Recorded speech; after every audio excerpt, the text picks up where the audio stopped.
Last Sunday was a lot of fun.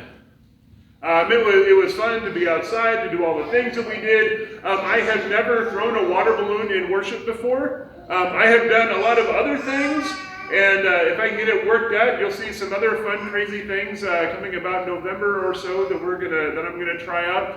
But throwing a water balloon at a boat is not one of them that I've ever done. So that was different and new and fun and exciting. And we got to share it. We got to have a day together, sharing food, sharing worship, and dedicating the work that we're doing to God. It was a good day.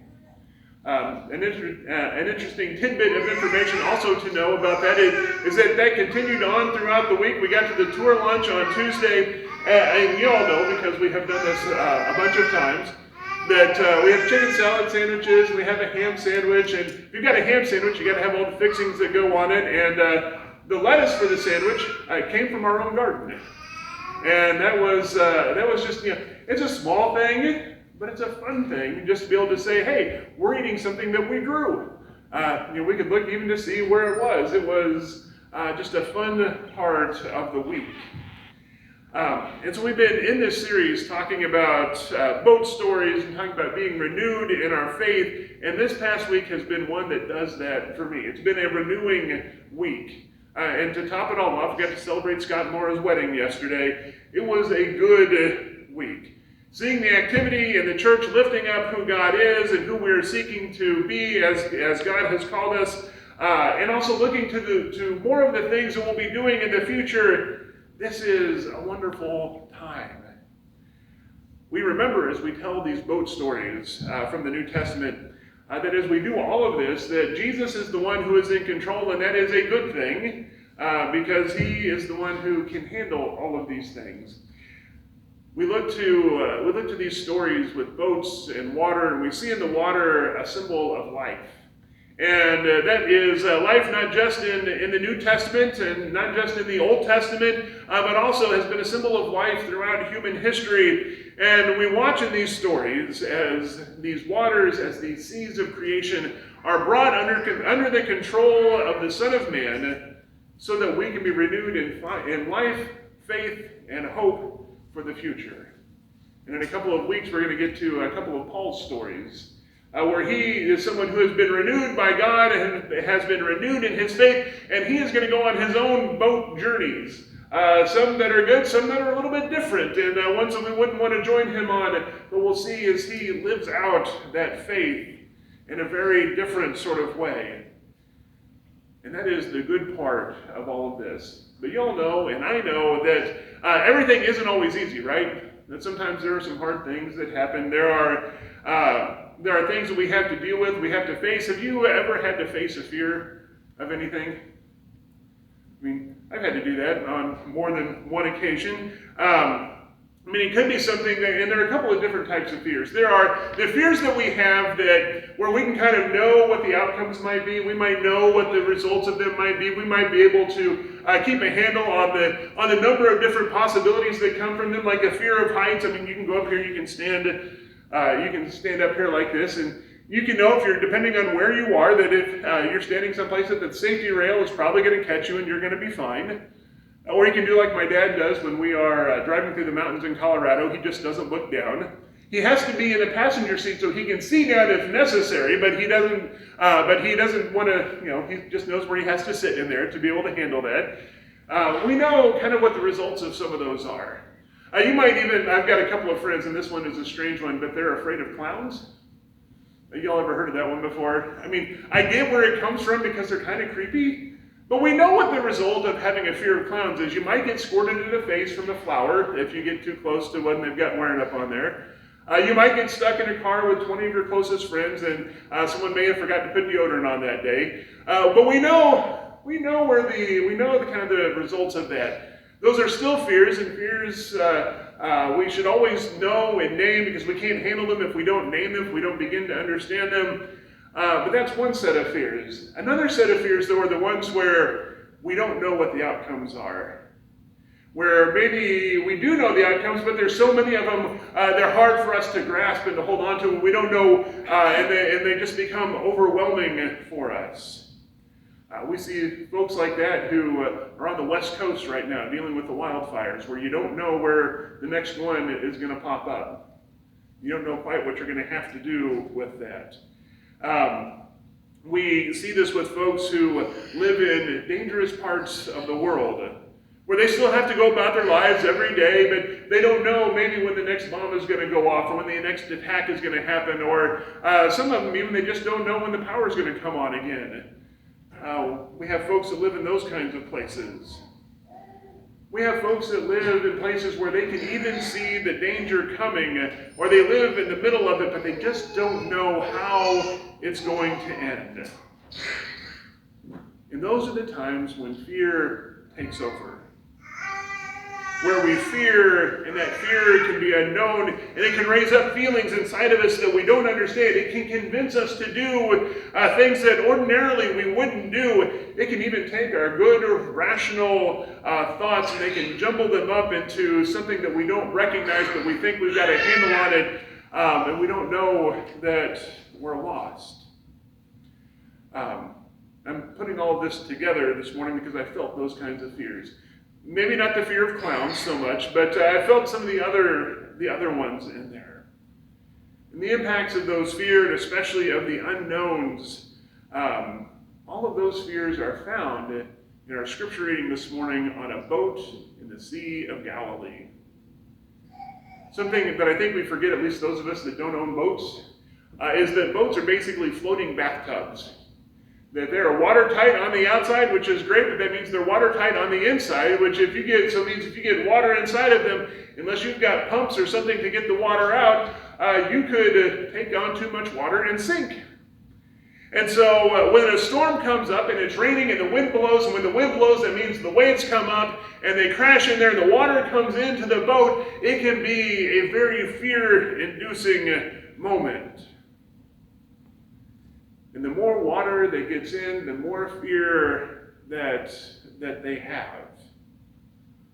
And we watch this even in our own lives over the last 18 months, as during the pandemic, when things would get worse, there more fear would set in, and it would manifest itself in ways that would have been shocking to the folks experiencing that fear even just 6 months before that.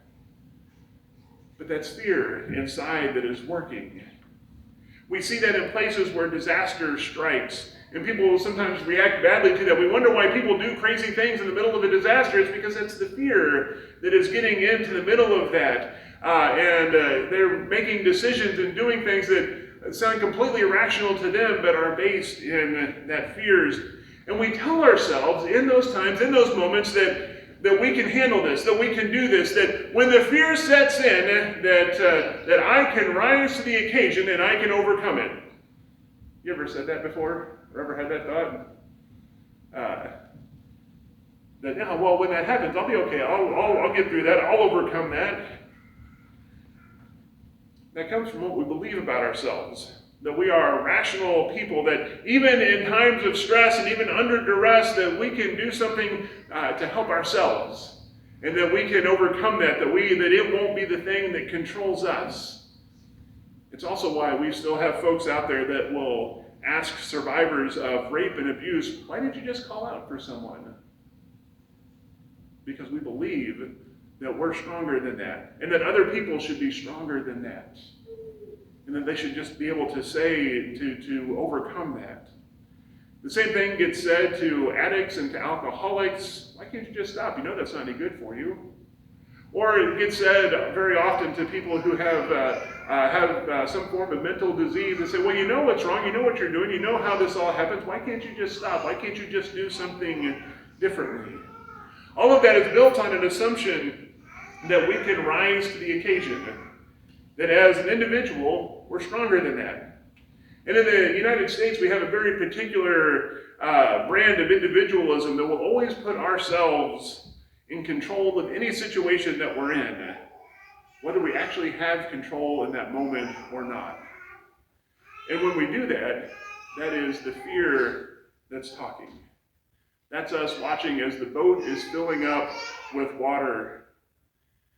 I heard a phrase a while back. I remember the first time I heard it. I was at annual conference and we were in some sort of training, teaching, learning session or whatever it was, and someone commented on a phrase, and it comes to us now in its modern form. It's attributed to an anonymous Navy SEAL, but actually goes all the way back to an ancient Greek poet, Archilochus. I'm pretty sure I didn't say that right, but we'll go with it. And the statement is this: you don't rise to the occasion, you default to your level of training. This is why fear is so powerful.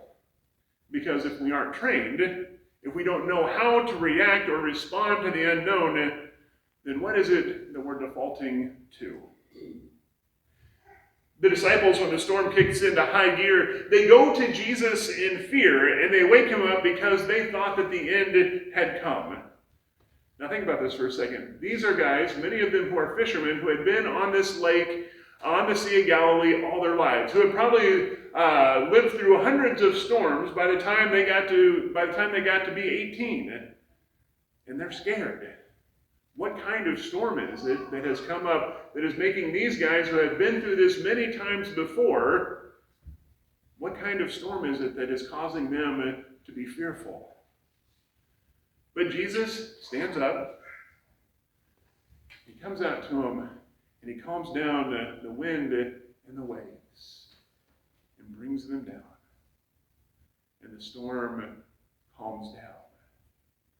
And then Jesus turns to his disciples and he says to them, "Where is your faith?" The disciples respond filled with awe and wonder. They said to each other, "Who is this? He commands even the winds and the water, and they obey him." Now, so often I've heard this passage, and I have preached this passage as Jesus being upset with his disciples because they didn't have faith that Jesus was on the boat, that they would be okay. And this is where I have to stop and say, I've been wrong on this passage, and I've got to change the way that I preach it and the way that I deal with it. Because Jesus is smarter than that. He knows what they're dealing with. He knows what's going on. And at this point in his ministry, he is first and foremost a teacher. And here he's dealing with a bunch of guys who haven't been trained in this direction before, who don't know to expect this out of Jesus. Their response to him is expected because he is showing them something that they have never seen before. They didn't know was possible.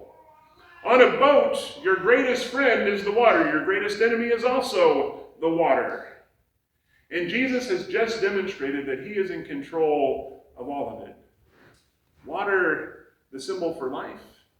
Not just their physical life, but their spiritual life, their economic life. It was an anchor for their community, and Jesus is showing to them that it is under his control. Where is your faith is not a question of judgment in this moment, but it's a teaching moment. Where is your faith? We are in a time of great learning. Our storm isn't physical, although we've watched in the last couple of weeks as great storms have gone through, and for many folks it has been a physical storm that they have had to survive, but we are in a time of great change as a society, as a nation, as a community, and so our question is, where is our faith? It's not a question of judgment, but it's asking, where's your default? When the storm comes, where are you going to default to? In times of fear, we don't have a tendency to learn things very quickly. We can learn when we're afraid, but it comes out of fear, but we don't learn very quickly. And so when that fear comes, when that storm comes, where are we defaulting to in that moment? Our training comes through worship. It comes through learning. It comes through prayer, through faith conversations that we have with others. It comes through practice, through Bible reading. In so many ways, that's how we begin to build up that training. As we see where Christ is in so many different parts of our lives, and he helps us to grow and to understand more, and so that when those times come, we are ready to be able to handle them. And most importantly, we know who to put our trust in and our faith in, so that we can get through it. How are you training for those times and for those moments? That's the challenging part of this story, is that as I go back and I look back through it again, is that this isn't Jesus coming down on his disciples, but it's him saying to them, all right, now you understand what you need to know. And what you need to do as we go from this point and as we go forward, where is your faith? I had an experience of that even just this morning. Sometimes I don't get along with technology very well. I know that's a shocker. And this morning, everything was deciding that it was not going to work at all. The computer was wanting to do an update. The Wi-Fi was wanting to be funny. It just was all of them. I was sitting here at one point, like, all right, I got to go sit down. I pulled my phone out, and I pulled up one of my books that just has some regular prayers in there that I can use. And I had to sit right there on that front pew and read through one of the morning prayers, because otherwise we would be short probably one computer this morning if I hadn't done that. But 2 years ago, that probably would not have been my first response. It's something I've had to work on, and I've had to, it seems like a small thing, but it's something I've had to work on so that I know, all right, I'm not in a good headspace. I need to stop. I need to reflect. I need to pray so that I'm back into the right place. And that's a challenge for all of us, I think, at different times. Where is our faith? When the storm comes, where do we default to? And now from this point on, how do we grow from there? Let us, as we go from here today, as we prepare to go from here, be people who work on growing in faith. So our default levels grow a little bit higher, so we know where our faith is, and we're sure and we're strong and where it is, so that when the storm comes, big storm or small storm or whatever it is, that we are ready to handle it, knowing that Christ is the one that will lead us through. Let us do this. Let us be those people in Christ's name. Amen.